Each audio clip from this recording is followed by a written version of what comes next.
Paco Cruz, quien seguramente también estuvo al pendiente de la entrevista que le hicieron a Ken Salazar en Univisión, en Televisa Más, que vuelve a torcer todo. Ahora dice que le quería avisar a AMLO, pero que no les contestó las llamadas. No, no, no, trae un desmadre Ken Salazar, que bien debería de ver Operación Mamut ayer en el 11, que le hicieron un cuasi homenaje a sus mentiras y a sus diferentes versiones.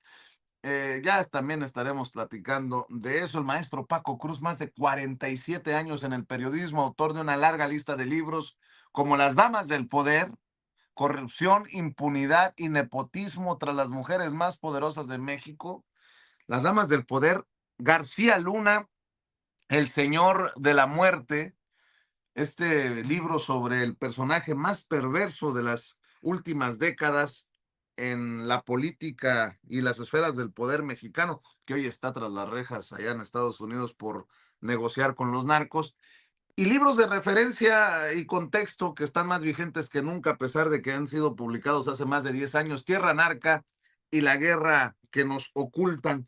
El maestro Paco Cruz, que lo espera también de lunes a viernes a las 5 de la tarde en las videocharlas cruzadas en los canales de Julio Astillero. Mi querido Paco, ¿cómo estás? Feliz inicio de semana.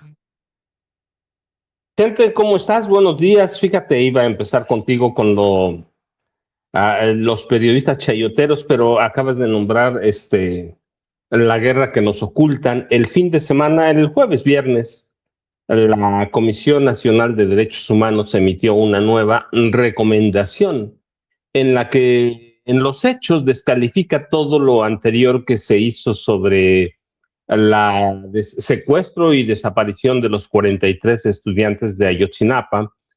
Todo, incluso o incluido el trabajo que hizo Alejandro Encinas sobre eso. Y lo que la CNDH intenta es limpiar todas las huellas de que el ejército no participó en lo de Ayotzinapa.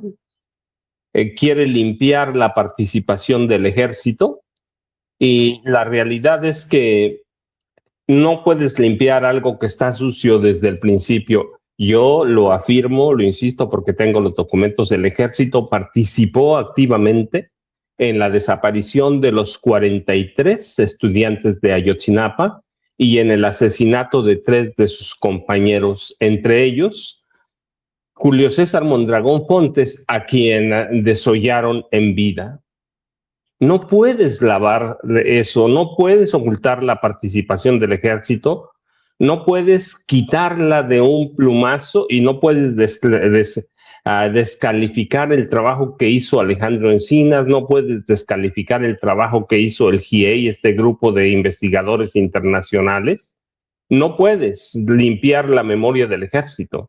Ciertamente, a partir de la llegada de Andrés Manuel López Obrador a la presidencia y en la actual de Claudia Sheinbaum Pardo, el ejército ha tomado otro tipo de participación, más social, más de construcción, ciertamente, pero tampoco puedes borrar todo lo que hizo desde los 50 hasta la desaparición de los 43 estudiantes de Ayotzinapa. Yo insisto, por ejemplo, yo tengo las pruebas, que no del ejército, no de la PGR, sino de Telmex. Como todavía 6 meses después de la desaparición de los 43 estudiantes, en el ejército y en lo que era el CISEN, el Centro de Inteligencia y Seguridad Nacional, investigaban los teléfonos de los estudiantes, ¿sí? Había llamadas entre el ejército de entrada y salida, llamadas de algunos de los teléfonos de los estudiantes, incluido el de Julio César Mondragón Fontes, uno de los 3 estudiantes asesinados de Ayotzinapa. Hay nombres de los soldados que custodiaban el C4 de Iguala, nombres de los soldados que tuvieron participación y que a partir de ahí tenían comunicación con el cuartel o los 2 cuarteles de Iguala y de ahí a la Defensa Nacional. Si la participación del ejército en la desaparición de los 43 no la puedes borrar, no la puedes tapar, ni con nuevas investigaciones, con nada. El ejército participó activamente, la Marina participó activamente en la desaparición de los 43. Tengo en mis manos el, uno de los expedientes sin testar, es decir, sin censura alguna, sobre la participación del ejército, Vicente. Así que la Comisión Nacional de Derechos Humanos no puede borrar todo el trabajo que hizo Alejandro Encinas, todo el trabajo que hizo el GIEI, todo el trabajo que hemos hecho periodistas, que tenemos los expedientes, va. No puedes borrarlo, no puedes descalificarlo. El ejército participó, fue el Estado. Peña Nieto sabía lo que estaba pasando en tiempo real en Iguala, con los estudiantes de Ayotzinapa, y puedes buscarle 50,000 cosas, puedes buscarle todo, pero el ejército fue un participante activo. Yo lo he insistido desde 1982, el ejército controla todas las telecomunicaciones de todos los cuerpos policíacos de este país, todas. Y eso incluye los C4, los C5, C6, creo que ya va a haber. Así que no puedes borrarla, Vicente. No puedes borrar de la memoria histórica cómo el ejército participó en la desaparición. Participaron ciertamente grupos criminales, participaron las policías de 3 municipios por lo menos en la desaparición, participó el gobierno en su conjunto, fue el Estado, participó el cártel Guerreros Unidos también, participaron, porque así se está documentado, participaron los mineros que tienen presencia en Guerrero. Así que no puedes borrarlo, Vicente, de un plumazo y decir, vamos a rehacer todo porque no sirve todo lo que hizo Alejandro Encinas, lo que hizo el GIEI. Eso está complicadísimo. Pero bueno, Vicente, mañana vamos a presentar todo eso, a dónde están, cómo están. Tengo algo que nunca hemos presentado, Vicente. Yo tengo, porque me mandaron la madrugada del 27 de septiembre de 2014, tengo las fotografías que solamente pudo tener a ellas acceso el ejército mexicano del joven al que desollaron. Eso nunca lo he presentado, pero yo lo tengo, ¿va? Yo lo he dicho siempre. Alguna vez 2 periodistas me lo pidieron, se los entregué, les entregué el expediente, les entregué las fotos, nunca publicaron nada, ya es cosa de ellos, pero nunca puse fuentes anónimas en el libro, en La guerra que nos oculta, nada, todo está en el expediente. Dije dónde lo obtuve, cómo lo obtuve. Así que, Vicente, yo insisto, más allá de lo que diga la CNDH, para mí el ejército, no para mí, porque ahí están los documentos, el ejército tuvo una participación activa en la desaparición de los 43 estudiantes de Ayotzinapa. Y no importa qué trabajo que hagas, ahí está, Vicente, documentado. Y qué fuerte lo que escribe Alejandro Encinas en redes sociales. Dice, la verdad tiene fuerza propia, contra ella la mentira solo puede ganar tiempo. Y escribe Alejandro Encinas, ayuda para la memoria. El soldado López Patolcín estaba adscrito como órgano de búsqueda de información con fachada de alumno en la Escuela Normal Isidro Burgos de Ayotzinapa, como acreditan documentos oficiales.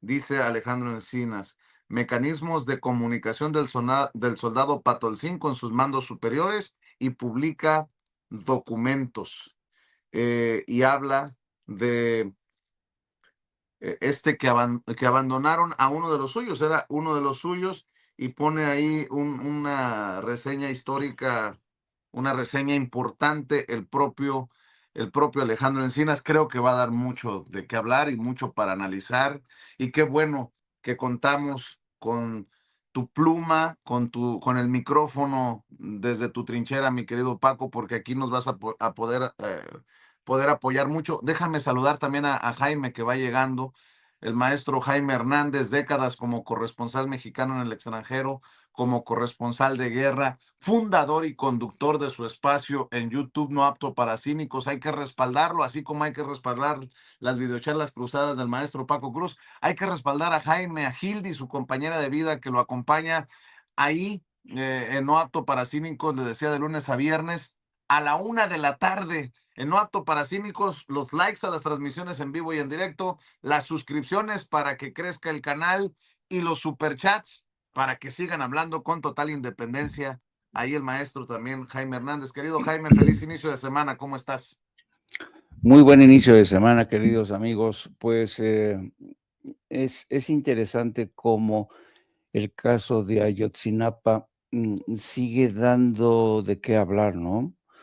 Y es porque, por evidentes razones, fue uno de los crímenes de Estado más desaseados que el gobierno de Enrique Peña Nieto se empeñó en ocultar por todos los medios. Yo creo que este crimen de Estado demuestra hasta qué punto realmente el gobierno de Enrique Peña Nieto fue un gobierno contumaz con el crimen organizado, fue un gobierno realmente que nunca supo estar a la altura de las circunstancias, y con esto quiero decir que nunca supo combatir, nunca supo desentrañar las profundas alianzas que se habían formado entre el crimen organizado, entre los gobiernos municipales y locales, y sobre todo en los estados de Guerrero y Morelos, donde Guerreros Unidos, pues hacía de las suyas, ¿no? Guerreros Unidos, una organización que nace en Aurora, Illinois, un par de hermanos que creen que el negocio del narco les va a hacer millonarios, y desde Aurora se orquestan todos los planes para organizar el nacimiento de Guerreros Unidos, y se traslada uno de los hermanos a Morelos, y desde ahí empieza el nacimiento de esta organización que encuentra la complicidad de autoridades municipales, estatales, del ejército mexicano. Y cuando ocurre la tragedia de los 43 de Ayotzinapa, el gobierno de Enrique Peña Nieto se empeña en ocultar toda esa historia, y no es sino hasta que llega, fíjate nada más qué vergüenza, no es sino hasta que llega Andrés Manuel López Obrador, que pone el dedo en la llaga, le pide a Kamala Harris, entonces vicepresidenta de gobierno de Estados Unidos, le pide a Kamala que por favor compartan los archivos que tiene la DEA y el FBI sobre la investigación que habían hecho sobre Guerreros Unidos, y se da cuenta que la DEA lo tenía todo, lo tenía, grabaciones de teléfonos, donde queda en claro la complicidad de Guerreros Unidos con el ejército mexicano, con autoridades locales, y a partir de ahí se inicia la verdadera investigación, donde se descubren complicidades allende la frontera, en el ejército, autoridades municipales. Y yo no sé si ustedes se recuerden, en un primer momento, el gobierno de Enrique Peña Nieto intenta distraer la atención y decir que esto es un acto de corrupción vinculado al movimiento de López Obrador, vinculado a pandillas, se inventaron cada cosa. Y el entonces Procurador General de la República, Murillo Karam, el señor que decía: "Ya me cansé", dijo que la historia oficial era esa, ¿no? Y querían dar carpetazo al asunto para así, pues, no desvelar la ineptitud de ese gobierno o las complicidades de ese gobierno con el crimen organizado. Así es que por eso nos vuelve a perseguir, por eso nos vuelve a perseguir, porque la historia, la mentira tiene las patas muy cortas, y la verdad siempre se termina por conocer. Así es que mientras, pero además el otro ángulo desagradable es la politización del movimiento de los padres de Ayotzinapa, ¿no? Que a pesar de los esfuerzos de Andrés Manuel, a pesar de el famoso viaje ¿cómo se llama? De quien estaba ay, que lo acaban de mencionar, que estaba a cargo del reporte, ¿Quién? ¿De Alejandro Encinas? de Alejandro Encinas. A pesar del reporte, a pesar del viaje de Alejandro Encinas a Tel Aviv, donde se entrevistó con Tomás Herón, porque Tomás Herón huyó, y entonces Alejandro Encinas viaja a Tel Aviv en un afán por convencer a Tomás Herón que dijera dónde estaban los cuerpos. Y en esa entrevista, Alejandro Encinas le dice a Tomás Herón, mira, el presidente puede ser indulgente contigo, pero queremos saber dónde están los cuerpos de los muchachos. Y no quiso soltar la sopa, pero lo que es más, Tomás Herón, en alianza con su abogada, que le estaba preparando, lo estaba ayudando para que considere la nacionalidad israelí, lo protegió de la extradición. Trabajaron la historia de que Tomás Herón no podía regresar a México porque se violaban sus derechos humanos, ¿no? Y la abogada de Tomás Herón le filtró el contenido de este diálogo entre Alejandro Encinas y Tomás Herón, se la filtró el corresponsal del New York Times en Israel, y el New York Times presentó la historia como se le dio la gana, ¿no? Presentando esta historia como si fuera un crimen de Estado, como si realmente Tomás Herón fuera víctima de persecución política, como si fuera un hombre que no debía ser extraditado a México porque el gobierno de López Obrador, pues era un gobierno que no le iba a respetar sus derechos humanos. Todo esto te da la idea del manoseo político, mediático de los 43. Y con esto me refiero, incluyo aquí también a los padres de Ayotzinapa, ¿no? Todo ha sido un manoseo de esta historia tan brutal, tan trágica, que en su momento fue clarificada por periodistas como el maestro Paco Cruz. Y a pesar de ello, mucha gente sigue utilizando para sus fines políticos electorales a este movimiento para amortizar la muerte de estos muchachos que nadie sabe dónde quedaron sus restos. Por eso cuando buscan, es otro caso, ¿no? Pero por todo lo que han expuesto ambos, es que en el caso, por ejemplo, de Israel Vallarta, cuando dice Israel Vallarta, es que yo quiero que se defina dónde está Francisco Javier Garza Palacios, Jorge Rosas García, María Isabel Hernández Arzate, Israel Zaragoza Rico, José Aburto Pasos, Germán Ovidio Zabaleta Abad, José Luis Escalón Aldama, Carlos Alberto Servín Castorena. Cuando él menciona estos nombres, mucha gente piensa pues que está fuera del lugar, pero no. ¿A dónde voy? ¿Dónde están estos personajes que él identifica? A ver si me ven y me escuchan. Sí. Sí, bueno. Te escuchamos, ¿Dónde sí. están estos personajes que son parte de ese círculo que él identifica, que lo torturó y que provocó también pues que estuviera 20 años sin definirse su situación? Bueno, ¿dónde están todos los personajes que obedecieron o tuvieron que obedecer al Chino Chong, al que fuera secretario de Gobernación, Miguel Ángel Osorio Chong? ¿Dónde están? Pues todos estos personajes que conocimos en la construcción de la verdad histórica. Pero bueno, sobre ese tema, ahora déjenme brincar al de Ken Salazar, porque pareciera que las, los periodistas quieren entrevistarlo y no necesariamente para buscar la verdad, sino para permitirle lavarse la cara. Al menos esa es mi opinión.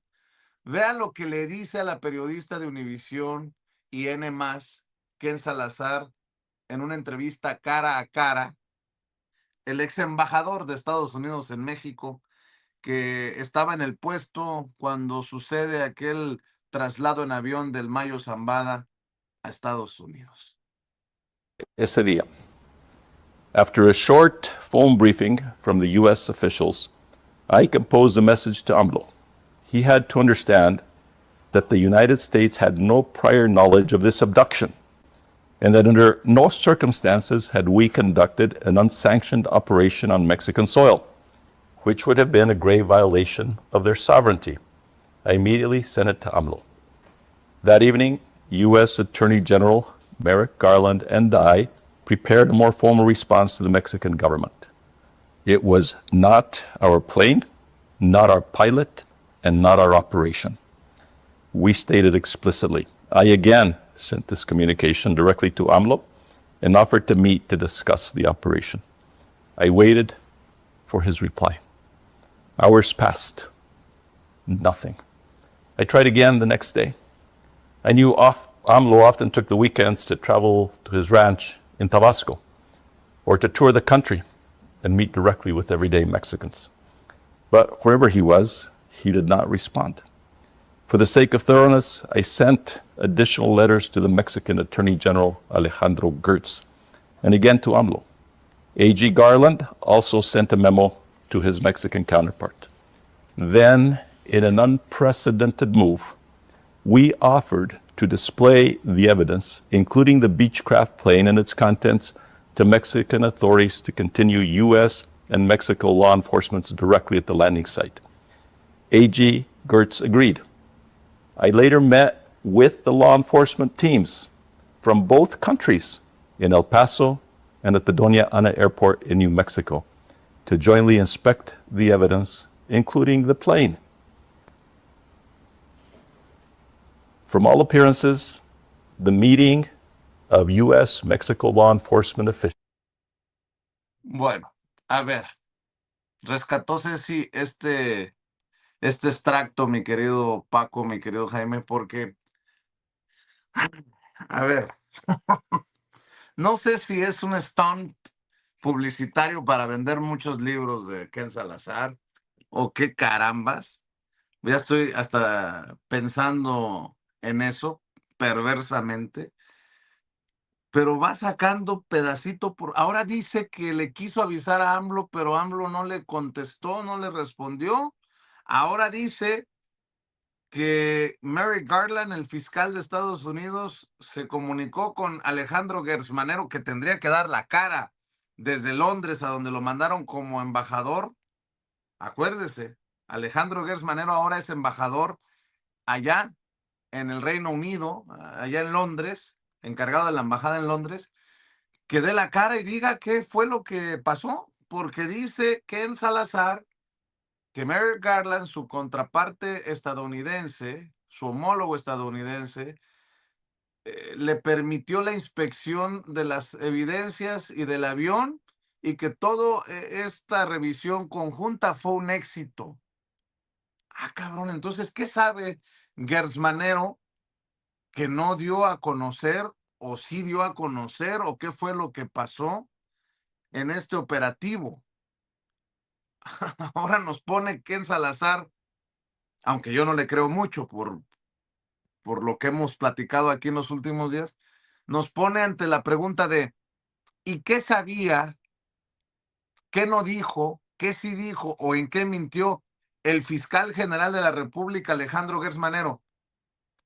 Ahórrate el golpe, me diría Andrés Manuel López Obrador, pero como ya no es fiscal, habría que preguntárselo. Pero bueno, mi querido Paco, otra más. Y ahí vamos, échele. A ver, Vicente, fíjate, el problema es que el que dice una mentira no sabe exactamente en lo que se mete, porque estará obligado a inventar 20 mentiras más para sostener con certeza la primera. Es como una bola de nieve, ¿no? Cuando dices una mentira, te ves obligado a construir una red de falsedades para sostener la original. Y este comportamiento genera varios problemas. El primero es que nadie te va a creer o que se descubre que estás mintiendo con ciertos propósitos. En este caso, vender un libro. No sé cómo le va a ir el libro, pero la verdad suele salir a la luz siempre, tarde o temprano. Y lo que hemos descubierto primero es que Ken Salazar ha mentido. Y segundo, que si él hubiera llamado a Andrés Manuel López Obrador, el presidente le responde. Pero en el proceso de su encargo como embajador de Estados Unidos en México, la verdad es que el presidente siempre lo mantuvo al margen. No le creía mucho y además era entrometido. Hoy Ken Salazar, ya lo hemos dicho aquí, Ken Salazar falló en todos los objetivos o las tareas que le encomendó primero el presidente de Estados Unidos, Joe Biden, que lo nombró como embajador, y segundo, falló en el encargo que le hicieron sus amigos los empresarios. Así que está obligado primero a recordar exactamente qué mentira dijo y a quién, y mantener la coherencia en su historia. Y hoy ya no hay coherencia. Está inventando, está metiendo cuestiones. El presidente no me respondió, intenté decirle, no quiso nombre. El presidente le habría recibido la llamada.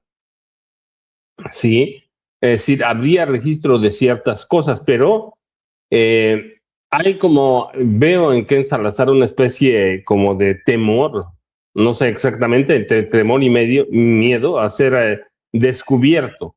Así que está en alerta ya inventando una cosa, diciendo otra, eh, y lo reduce a todo a la primera mentira, ¿no? Yo dije la verdad, yo estoy en lo cierto, pero la realidad es que la mentira lo está aplastando y eh, es como, fíjate, como los viejos periodistas de los que hablabas al principio en la entrevista de Lourdes Mendoza con Salvador García Soto, ¿no? Necesitan decir una mentira por algo, pues sí, aquellos por todo el dinero que les entregó Enrique Peña Nieto. Por lo que quiere vender y por todo lo que dejó de hacer. Así que es complicado que Ken Salazar mantenga una mentira, pero en eso se va a sostener, Vicente. Le va a contestar el presidente Andrés Manuel López Obrador. Yo insisto, no tiene ni necesidad de contestar, como no tiene necesidad de contestar a los viejos periodistas. López Obrador está en otros lados y a Ken Salazar, pues lo conocemos de hace mucho. Fracasó en todo y ahora está tratando de vender un libro. Así de sencillo, Vicente. Lo va a vender, no sé, pero es difícil sostener una mentira. Tienes que inventar 1 millón de mentiras más para sostener la primera, Vicente y Jaime. ¿Y no sería más sencillo de lo que nos imaginamos que lo exhibieran como mentiroso si Alejandro Gertz Manero pues hablara, se expresara? Digo, si le permite la presidenta. Ahora sí que hay que ver si se lo permite la presidenta, pero yo creo que Alejandro Gertz Manero, el exfiscal, podría decir, este señor miente. ¿Y de qué tamaño es la mentira? Pero bueno, a lo mejor soy muy optimista.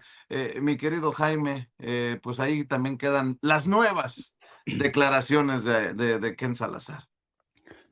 Bueno, yo francamente no le creo, no puedo creerle al embajador Ken Salazar por una sencilla razón. Y no es la primera vez que ocurre, ¿no? Ha ocurrido a lo largo de nuestra historia. Incluso algunos de los más renombrados historiadores que se han encargado precisamente de documentar los golpes de Estado de Estados Unidos, los asesinatos, las intervenciones de Estados Unidos con el tema del narcotráfico. Historiadores muy serios, han recurrido a la comparación de Estados Unidos en estos casos con Jekyll and Hyde. Dice, Estados Unidos tiene una doble personalidad de Jekyll and Hyde, ¿no? Por un lado lo vas a ver, es un hombre amable, ¿no? Decente, íntegro, que te dice, no, yo no fui, manito, yo no fui, hermano, te lo juro de verdad. Y luego tienes al otro personaje que se aprovecha de la oscuridad, de la tiniebla, para perpetrar sus más horrorosos crímenes. Estados Unidos actuaba así desde siempre en todo el mundo. Asesta golpes, asesina políticos, asesina líderes sindicales, líderes campesinos, líderes mineros, Y luego, no, nosotros no fuimos, nosotros, no, ¿cómo creen? Nosotros somos demócratas, ¿cómo creen? ¿No? Y esa es la personalidad doble de Estados Unidos, son Jekyll and Hyde. Y este es uno más de esos casos, donde, a ver, con todo mi respeto al embajador, que yo no sé si se merece ese respeto, porque nos quiere ver francamente la cara de pendejos, como se la quiso ver al presidente, pero el presidente López Obrador es todo menos tonto. Andrés Manuel López Obrador es uno de los políticos más astutos, más zorrunos que ha tenido la política mexicana. Y por eso mismo Andrés Manuel López Obrador no le respondió sus cartas, sus comunicados. ¿Por qué? Porque Andrés Manuel López Obrador tenía todos los elementos. Para empezar, ¿eh? ¿Cómo es posible que esa avioneta, cuando llega al aeropuerto de Santa Teresa, en Nuevo México, en Doña Ana, es esperada por decenas de agentes del FBI? ¿Quién les informó a esos agentes del FBI para que hicieran acto de presencia, para capturar al Mayo Zambada in situ? Pues evidentemente el Departamento de Justicia. ¿Cómo supo el Departamento de Justicia? Pues a través de intensas negociaciones que no se produjeron de la noche a la mañana. Estas negociaciones duraron durante meses, meses, y hay constancia de esas negociaciones entre los hijos del Chapo y el Departamento de Justicia. ¿Cómo se pactó el internamiento de 17 miembros de la familia de los Chapitos? Pues por esas negociaciones. Así es que que vaya a otro a verle la cara, Ken Salazar, de que con nosotros no fue nuestro operativo. Yo insisto, el Departamento de Justicia dice, a ver, vamos a hacerlo de esta manera porque no queremos tener problema con el gobierno de México. Ustedes van a tener nuestro apoyo, van a tener nuestra información, utilicen a su piloto, y en cuanto vayan a cruzar, enciendan el transponedor de su avioneta y aquí gente del FBI los va a estar esperando. Y después de esto, nosotros lo que vamos a decir es que este no fue nuestro operativo. Nosotros no tuvimos nada que ver, que esto es todo producto de un secuestro orquestado por ustedes se lo cocinaron, ustedes se lo comieron y nosotros estuvimos, así nos dijeron, hoy voy, ¿qué creen que hay? Y los Chapitos dijeron, oigan, ya vamos, ya nos aceptan, ya vamos en camino, llevamos al Mayo Zambada. Y de repente, ante esta llamada, desde la avioneta que surcaba los cielos sin transponedor, le hacen la llamada al FBI y el FBI desde Washington dice, ya vienen en el aire los Chapitos. No, por Dios, de verdad. ¿Creen realmente que pueden insultar la inteligencia del presidente de México y del pueblo mexicano? Esta fue una operación diseñada, orquestada en todos sus términos. La entrega de los Chapitos, la entrega como trofeo del Mayo Zambada, pero no solamente el trofeo incluía el tratamiento bastante indulgente del Departamento de Justicia hacia los hijos del Chapo, que los ha convertido en testigos protegidos, sino además iban a recibir a 17 miembros de la familia, iban a aceptar que esta familia huyera a Estados Unidos con dinero, maletas rellenas de ropa, lo que fuera, y protegerlos, darles protección. ¿Por qué? Porque sabían que se iba a desatar una guerra encarnizada. Así es que ellos sabían que la violencia se iba a desatar, como ocurrió. Así es que ahora venga Ken Salazar a insistir con esta teoría de que ellos no sabían nada, de que buscó él. Estaba muy, muy, muy apenado Ken Salazar. No, hasta el sombrero le sudó de la preocupación que tenía y trató de buscar a López Obrador, pero López Obrador ya parece que le va a tomar la llamada. ¿Para qué? ¿Para que le viera la cara de pendejo? No. O sea, Andrés Manuel, si algo tiene, insisto, es uno de los políticos con mayor capacidad para entender el juego político, no solamente domésticamente, sino en el terreno binacional.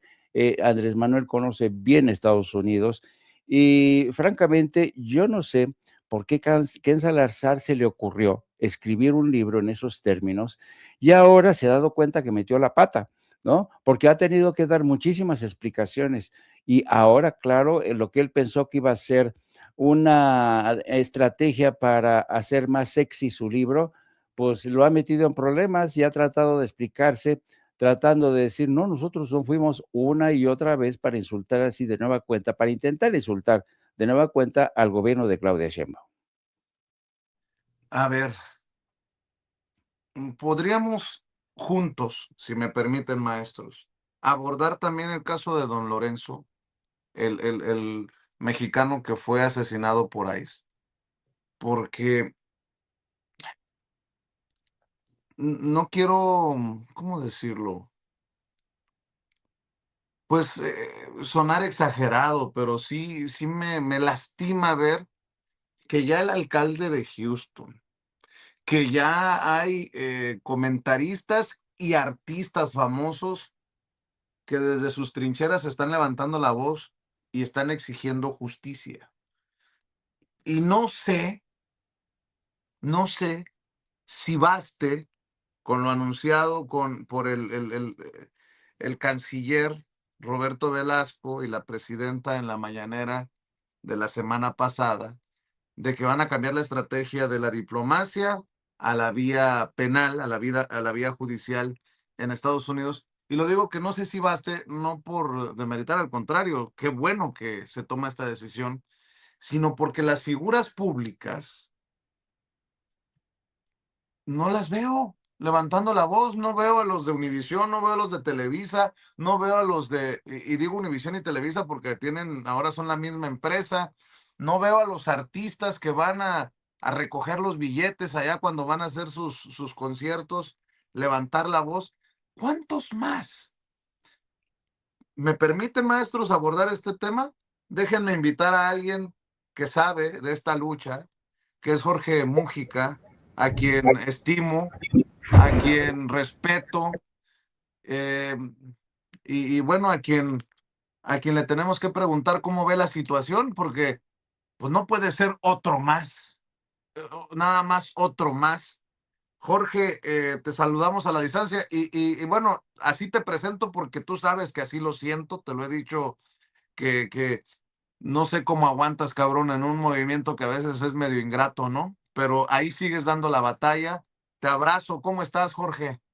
A ver si, se nos cayó la comunicación. A ver si Jorge Mújica regresa, porque mucha gente que dice, ese pinche Vicente Serrano se colgó de López Obrador y sin censura nada más es por el movimiento. A ver, son años en los que hemos dado cobertura al movimiento pro derechos de los migrantes, pro derechos de los mexicanos en el extranjero para que pudieran votar.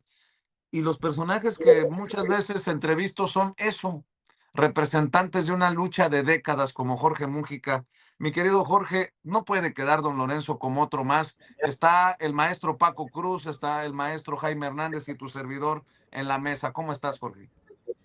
Pues igual que tú, Vicente, preguntándome, ¿no? ¿Hasta cuándo y hasta cuántos?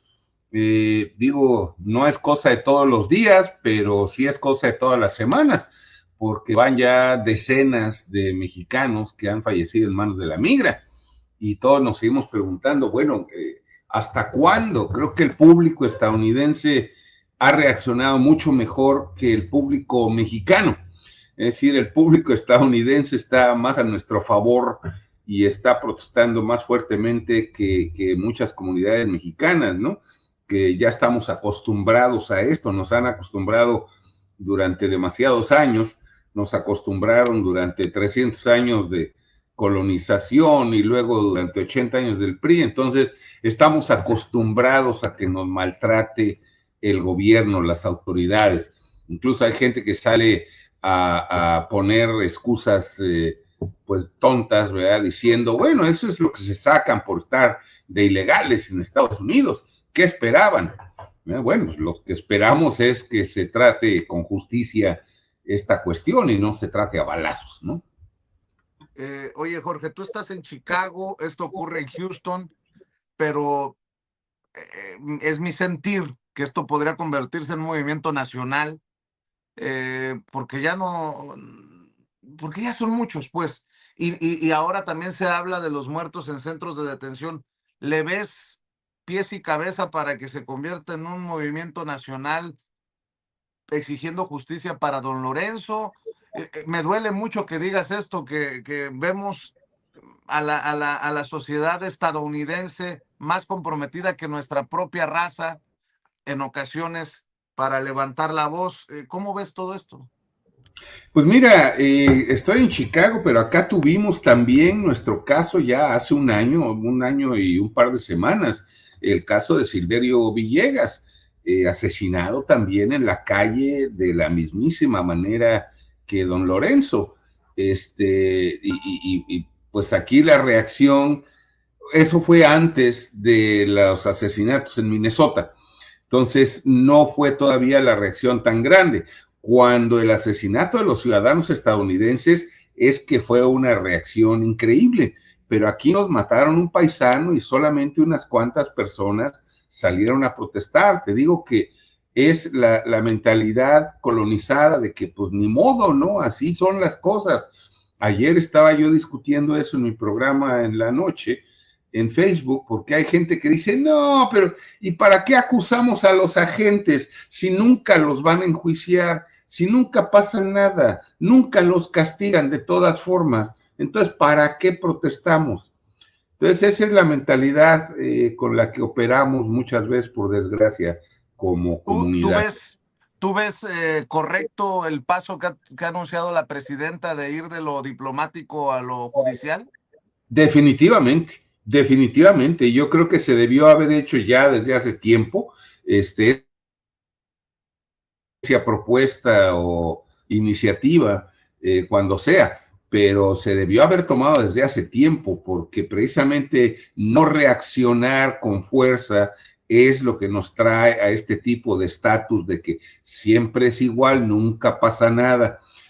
Aquí mucha gente ha dicho eso. ¿Y dónde está la presidenta de México? Cuando detuvieron a los coreanos, Corea les mandó un avión para que se los llevaran a todos y México no hace nada.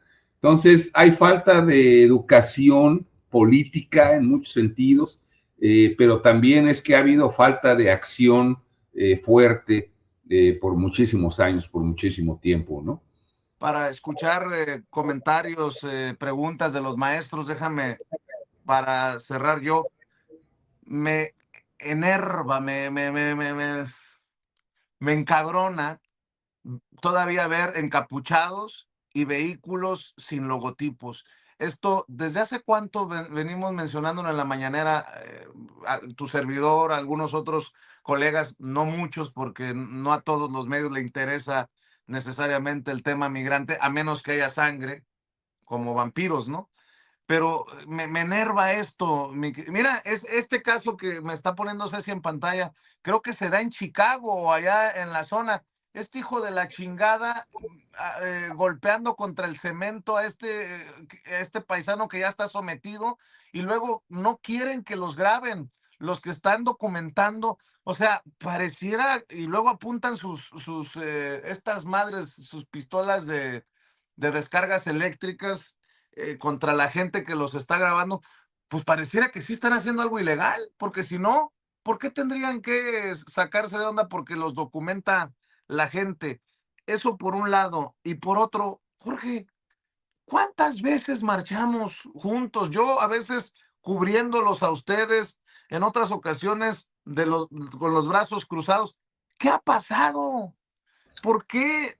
¿Cómo es posible que ahora la gente no salga a marchar? Entiendo que por el miedo a ser detenido y deportado, pero muchos que tenemos papeles, muchos que somos ciudadanos, ¿por qué hemos dejado de salir a las calles?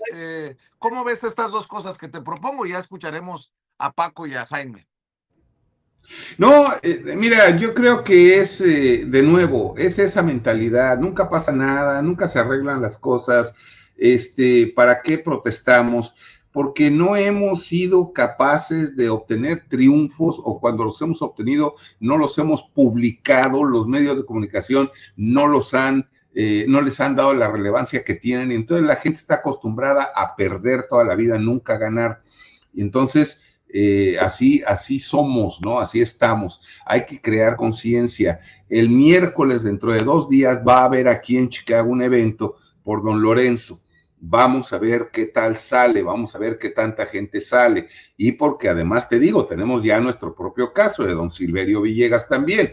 Entonces, a ver cuánta gente viene al evento. Eso va a ser aquí en La Villita, tú lo conoces perfectamente bien. Entonces, vamos a ver cómo reacciona la gente, pero no es nada fácil.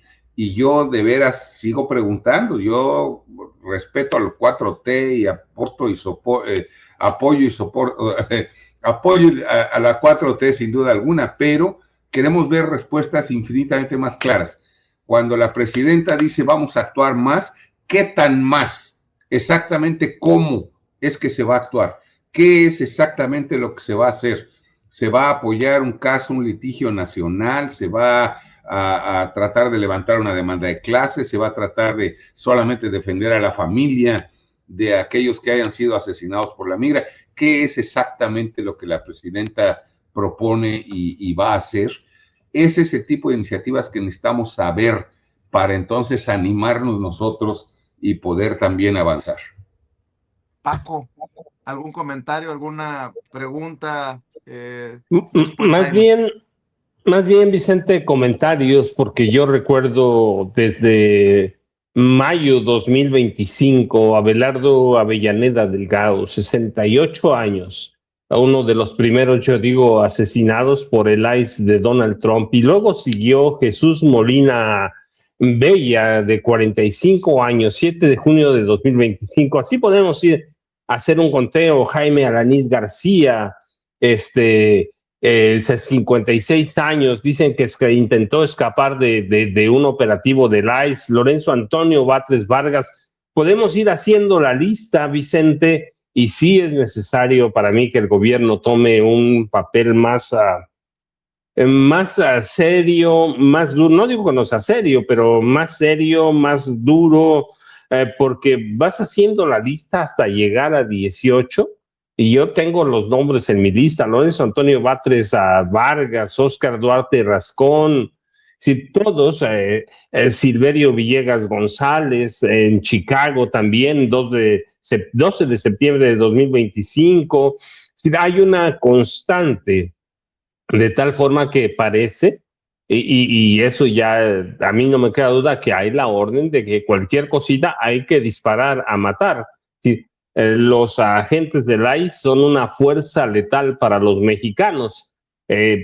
Eso nada más lo hago como un comentario de que este fin de semana murió Lindsey Graham, ¿no? Que era uno de los que apoyaba el uso de la fuerza letal, el uso de la desaparición de Estados Unidos de los mexicanos. Así que sí, estoy convencido que debe haber un papel más sólido del gobierno mexicano, porque de lo contrario, pues ahí tienes, te digo, aquí tengo lista 18 mexicanos.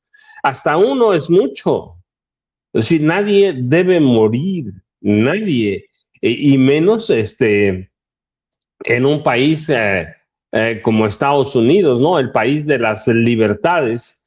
Los mexicanos, como cualquier emigrante documentado o indocumentado, merece respeto a sus derechos, respeto a la situación, y si hay algo, trato humanitario. En este momento, aunque no sea todos, parece que hay una persecución abierta y directa, ¿no? ¿Y cómo puedes evitar todo esto sino a través de la exigencia de trato humanitario? Para ello está, se suponen, la red de consulados mexicanos, Vicente. Bueno, fíjate, nada más lo pone así Ceci, que está al pendiente porque también comprometida con el tema, ¿no? ¿Qué pasa cuando asesinan a un estadounidense en México? Hasta el FBI, hasta el presidente, todo. Se arma un gran operativo. ¿Estamos haciendo lo mismo? Pregunto, no sé. Y además, que nadie se diga sorprendido. ¿Cuántas veces hablamos de los encapuchados? ¿Cuántas veces hablamos del peligro de traer camionetas sin identificación A mí si me persigue un encapuchado y en una camioneta sin identificar, me orino del miedo. Pues claro, ¿cómo? A ver, que alguien me explique si es lógica, sentido común, detenerse. Porque ese también luego se lo enjaretan, revictimizan al muerto. ¿Por qué no se detuvo? ¿Por qué cabrón, pues ¿cómo te vas a detener? ¿Cómo? Así nada más porque sí. Mi querido Jaime, ¿algún comentario, alguna pregunta, alguna acotación? Una acotación, porque, pues, y no solamente desde la presidencia de Donald Trump, desde hace mucho tiempo, los agentes de ICE, sobre todo, y también de Customs and Border Patrol, pareciera que tienen licencia para matar. Y utilizo el término pareciera, y fíjate que pareciera. Y utilizo que es del pretérito subjuntivo para que te des cuenta cómo tenemos que echar mano de una palabra escrita en un terreno tan ambiguo como del pretérito subjuntivo. ¿A dónde voy? Que la actuación tan ambigua en el terreno de los derechos humanos, del respeto a la vida de los migrantes, se ha movido en ese terreno, de la ambigüedad. Porque en los hechos tienen licencia para matar, pero después, cuando se inician los procesos de investigación, dicen, no, es que quiso embestirles con la camioneta. No, es que los quiso atacar. Y se sigue moviendo estos agentes que tienen licencia para matar en ese terreno de ambigüedad que tanto les conviene, porque de esta manera el Departamento de Justicia los salva de la quema. Pero lo que es muy cierto, y yo vuelvo a insistir, es que esta campaña tan desalmada que ha echado a andar Donald Trump revela hasta qué punto las prisas de ICE y de Customs and Border Patrol por cumplir las cuotas de expulsión, de detención, de confinamiento de los inmigrantes en cárceles privadas que son un negocio redondo. Esto te demuestra que las prisas causan este tipo de tragedias. Muchos de los agentes de ICE no tienen la formación de vida, no están suficientemente entrenados, carecen de experiencia. Muchos de los agentes han sido tomados de otras agencias, como por ejemplo de ATF o de otras agencias, para trasladarlos a ICE o a Customs and Border Patrol para cumplir con estos requerimientos sin tener el entrenamiento adecuado. Pero además no es nada oculto, no es un secreto que tanto ICE como DHS y muchos agentes del Departamento de Seguridad Interna forman parte de una guardia pretoriana al servicio de Donald Trump. Todos ellos marcados por el racismo, muchos de ellos pertenecientes a organizaciones supremacistas. Así es que no es una sorpresa, no es una sorpresa. Estados Unidos está tratando de llevar adelante una campaña de limpieza étnica sin precedentes. Y digo que no es la primera vez porque ¿qué pasó durante la presidencia de Barack Obama? ¿Qué ha pasado durante las presidencias de Joe Biden? Más de lo mismo, más de lo mismo. Lo que pasa es que ahora lo vemos en toda su crudeza, con toda esta brutalidad de estos agentes improvisados que tienen, insisto, licencia para matar. Mi querido Jorge, yo lo único que te pido es que no se doblen, que si se cansan, no desistan, porque si no son ustedes, si no somos nosotros, ¿quién? Te pido por favor que nos mantengas medianamente al tanto de lo que está pasando para poder replicar desde nuestras trincheras, insistir desde la mañanera. Yo sé que es un tema incómodo, pero a ver, que nadie se confunda. La crítica, que lo que pudiera sonar a crítica que sea constructiva, porque pues nosotros conocemos un poquito, a lo mejor un poquito más del tema que otros periodistas que no quieren abordar. Esto que es tan importante como que podrían ser situaciones de vida o muerte. Y si no, ahí está el caso de don Lorenzo. Preocupantes por los encapuchados, por este actuar de ICE, como lo hemos venido insistiendo. Cuando hemos tenido la oportunidad, hemos insistido en los casos de presuntas violaciones de derechos humanos. Vamos a insistir lo que se tenga que insistir desde nuestras trincheras. Por favor, ustedes no dejen de insistir, no se callen, mi querido Jorge. ¿Con qué reflexión, comentario quieres cerrar? Y ya sabes que, carnalito, yo te mando un abrazote con mucho respeto y admiración. No, claro que sí, Vicente, y lo que tú dices es clave. Mira, yo creo que hay grandes guerras que se ganan en los medios de comunicación porque se ganan en la opinión pública. Hablábamos hace unos días de la guerra de Vietnam. La guerra de Vietnam no se ganó en Vietnam, la guerra de Vietnam se ganó dentro de los Estados Unidos, porque la opinión pública dijo ya basta de estar matando gente al otro lado del planeta y de estar enviando a nuestros jóvenes a morir al otro lado del planeta. Entonces, yo creo que ese es lo que necesitamos nosotros, que haya repercusión no solo de los asesinatos, sino de las protestas contra los asesinatos, porque en Houston sí ha habido grandes protestas y los medios de comunicación no las dejan ver. Entonces, ese es parte del problema que te estoy diciendo. La gente piensa que no hay remedio y que nadie hace nada porque en los grandes medios de comunicación no se reflejan nuestras acciones. Entonces, gracias por ponerlo al aire, gracias por traer el tema. Tú eres uno de los nuestros, aunque ya no vivas acá, pero siempre eres uno de los nuestros y ahí vamos a estar al pendiente y, por supuesto, en comunicación contigo. ¿Okay? Oye, viejo, Gracias. antes de que te vayas, tus redes sociales, porque sé que estás activo informando a la gente. Sobre todo Facebook, Jorge Mújica Murias, mucho menos en TikTok y en X, pero J Mújica M. Ahí me pueden encontrar. Ya sabes, ahí estamos al pendiente, mi querido Jorge, y me tendré que echar una vueltecita también para Chicago y saludarnos y platicar como amerita la situación. Gracias, Jorge, por Siempre conectarte. bienvenido a tu ciudad. Vale.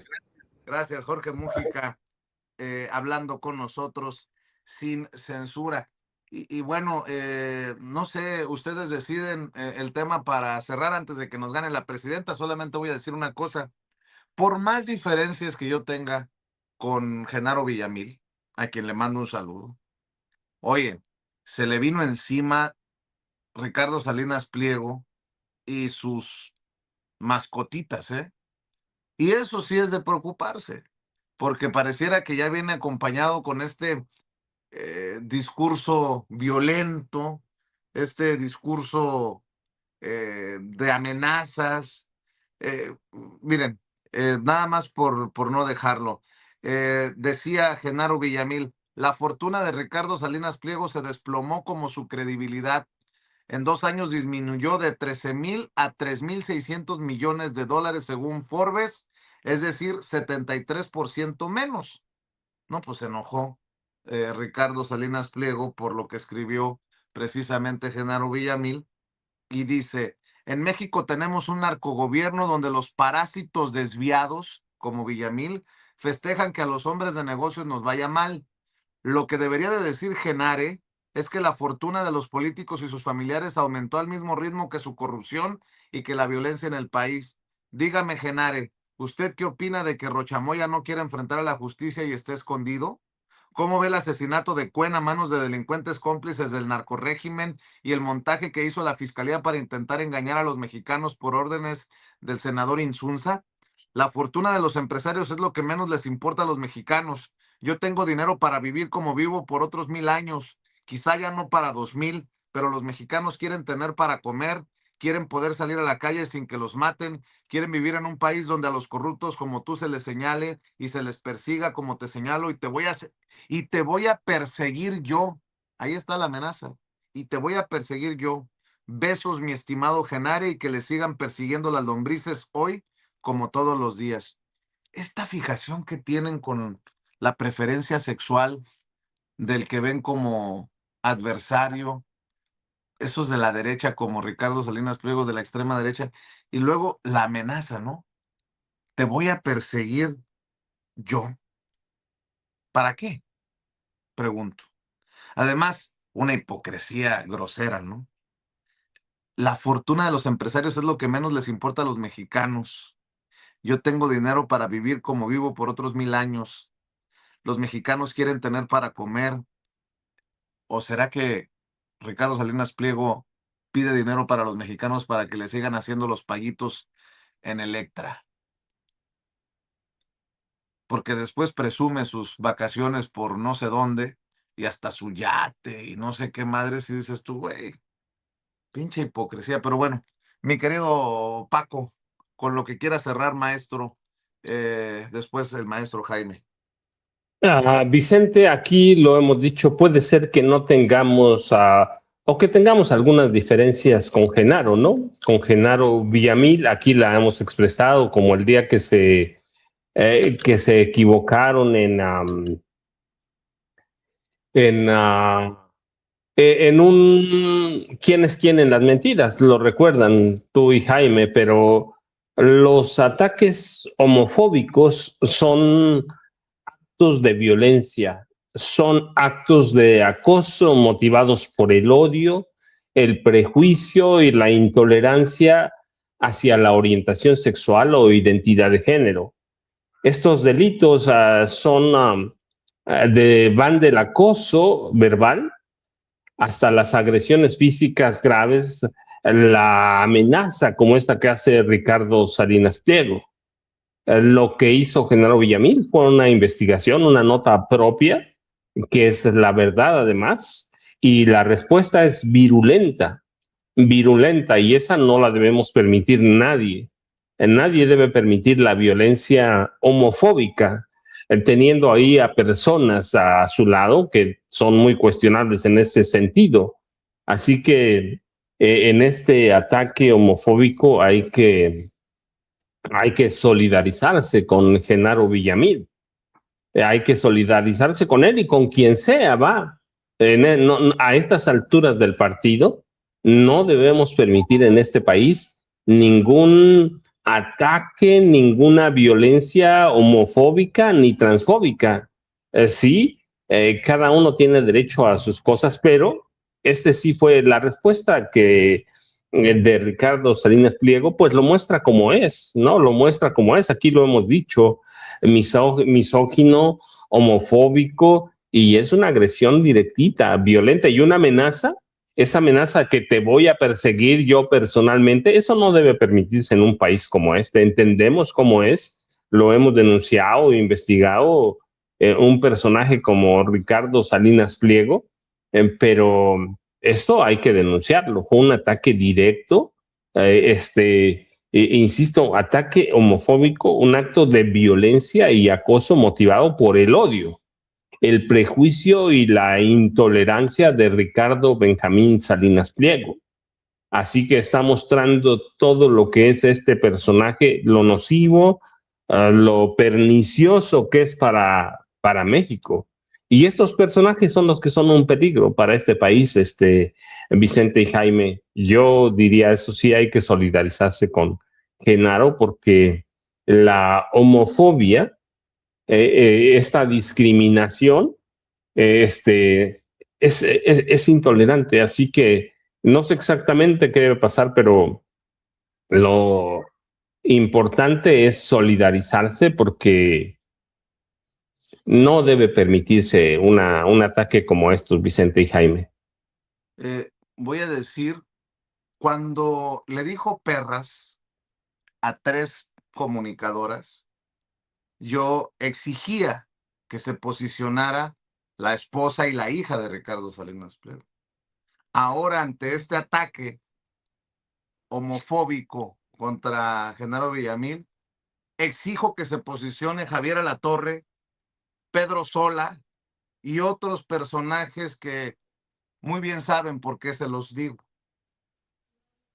Posiciónense, hablen, no se queden callados, repudien. Pero bueno, mi querido Jaime, ¿con qué quiere cerrar usted? Lo extraño de este caso es que yo no sé si ustedes se acuerdan, este tema comenzó a surgir a raíz de una investigación de la revista Forbes, que formó parte de una de las preguntas de la mañanera a la presidenta, en la que la reportera de Forbes ponía más o menos en la mira al grupo, una empresa que hacía triangulaciones, y después todo esto se complementa con el reportaje que saca el Canal 11, donde hablan de un desplome brutal de la fortuna de Ricardo, más de un 70%, y esto, claro, le dolió.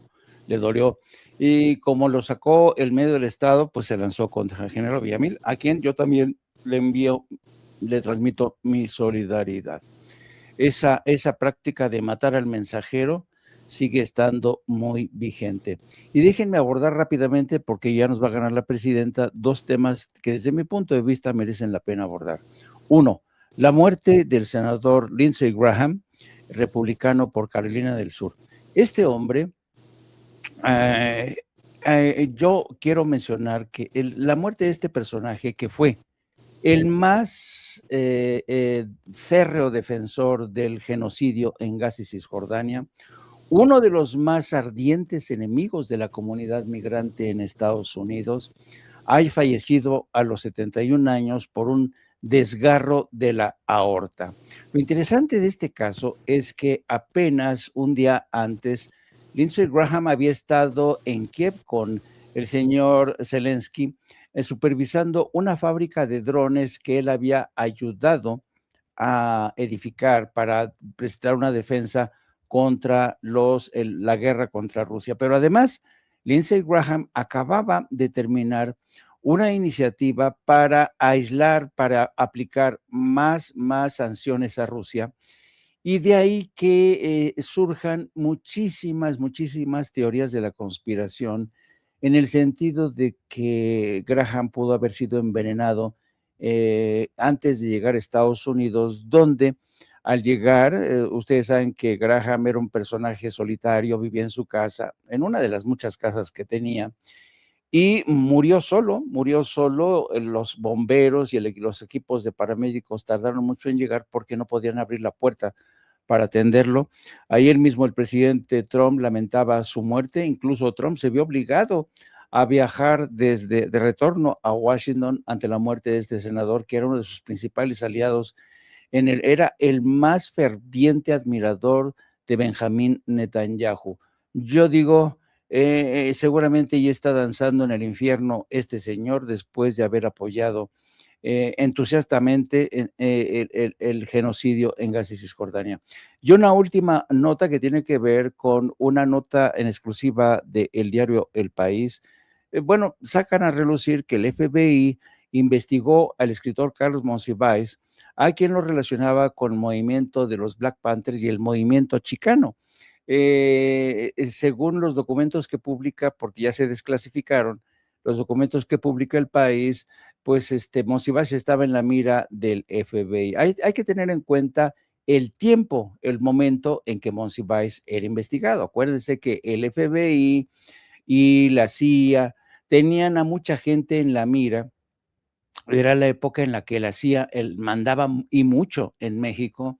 Eran los años del PRI, eran los años de Gustavo Díaz Ordaz, Echeverría, todos esos que estaban al servicio de la CIA.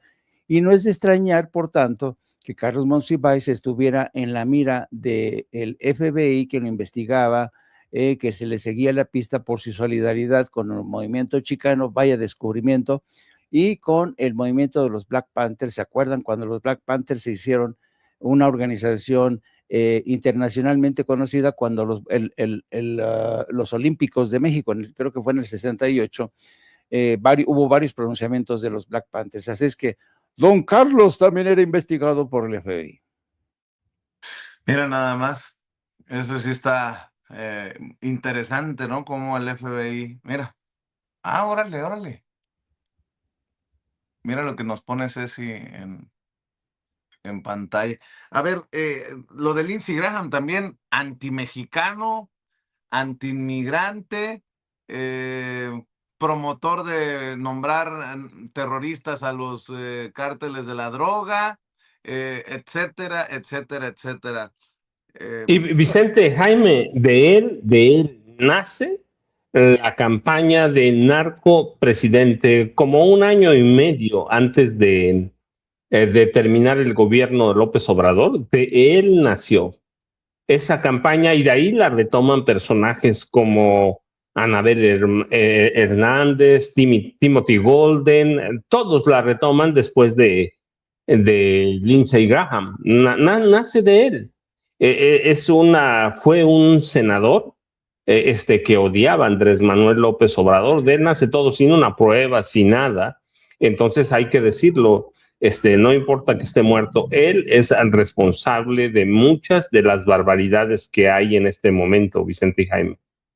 Así es, maestro Paco, antes de que nos gane la presidenta, a las 5 de la tarde, de lunes a viernes, las videocharlas cruzadas en los canales de Julio Astillero y tus redes sociales, mi querido Paco. Vicente, antes nada más, hoy y mañana temprano, sí voy a documentar bien, sí fue el ejército. El ejército va a negar siempre cualquier participación en los sucesos de Iguala. Sin embargo, fueron soldados quienes monitorearon desde el C4 la llegada de los jóvenes a la ciudad de Iguala, y el sargento segundo de infantería Felipe González Cano se encargó de reportarlo directamente al coronel José Rodríguez Pérez, luqueño de 67 años de edad, que solo duró un año y medio en Iguala. Él era responsable directo del 27 Batallón de Infantería, y ellos ordenaron y saben que hubo un operativo que el ejército denominó Yunque y Martillo para envolver a los estudiantes aquel 26 y 27 de septiembre de 2014, que termina con la secuestro y desaparición de esos estudiantes, Vicente. Pero entre hoy y mañana lo documentamos, ya saben, @Paco Cruz Jiménez en X, antes Twitter, Francisco Cruz Jiménez en Facebook, y a las 5 de la tarde, tiene razón Vicente, en videocharlas cruzadas de Francisco Cruz en los canales de Julio Astillero.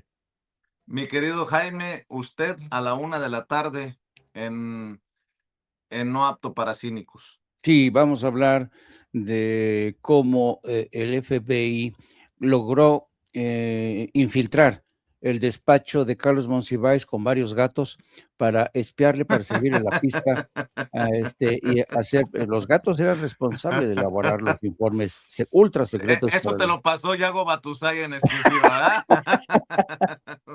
Vamos a hablar de esto. Vamos a hablar también de esta entidad demoníaca, satánica llamada Lindsey Graham, un hombre que seguro va a arder en los infiernos, si es que acaso existe el infierno. Y Donald Trump se queda con uno de sus más importantes aliados, y también Benjamín Netanyahu. Netanyahu se queda con uno de sus más poderosos aliados, Lindsey Graham. Vamos a hablar de todo esto. Así es que los espero a las 13 horas con mi compañera de vida, la periodista, la guapísima Lourdes Salas, conocida como Hildy. Algo quiere, Hildy, algo quiere. O está castigado, Vicente, está castigado y se quiere contentarse. Es que quiero construir una cosa y me está dando permiso, y por eso le digo. En la mansión quiere hacerle como Trump, un cuarto de baile, No, Paco. quiero construirme un asadorcito. Y ella me dice, ¿para qué quieres un asador? Pero este espacio. Pues dile que para invitar a Paco y a Vicente. Exacto. Ay, pues ya. Bueno, ya me balconearon, amigos. Bueno, pues los espero a la 1 de la tarde con Yago Batusay, el único editorialista realmente que es infinitamente superior a Raimundo Rivapalacio, los Loret de Mola, todos estos. No hay mejor editorialista que Yago Batusay, que en 5 o 6 ladrillos es capaz de desentrañar cualquier tema, por más denso, obtuso que sea. Así es que les quiero muchísimo, queridos amigos. Les mando un abrazo. Ya llegó la presidenta. Gracias, Paco. Gracias, Jaime. Gracias a todos ustedes. Síganle dando like. ¿Cómo están? Bien, también. ¿A quién le van?